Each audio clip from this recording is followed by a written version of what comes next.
Senza ombra di dubbio farsi valere è determinante in questo momento, in un'Italia che è stata ridotta a essere un campo profughi dell'Europa. Non sono parole mie, ma sono parole della Merkel, che con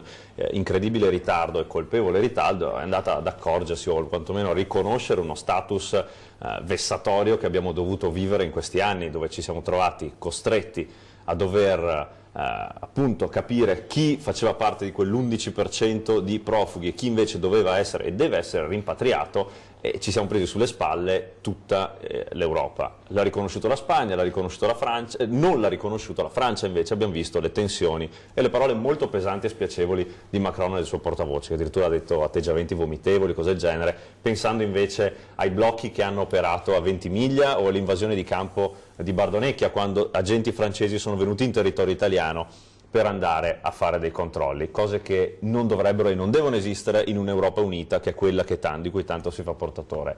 Macron. Quindi penso che prima di tutto debbano pensare a casa loro e a gestire loro i loro flussi di migranti prima di andare a venire a fare le pulci a noi, e questo è un primo tema. Il secondo tema però è che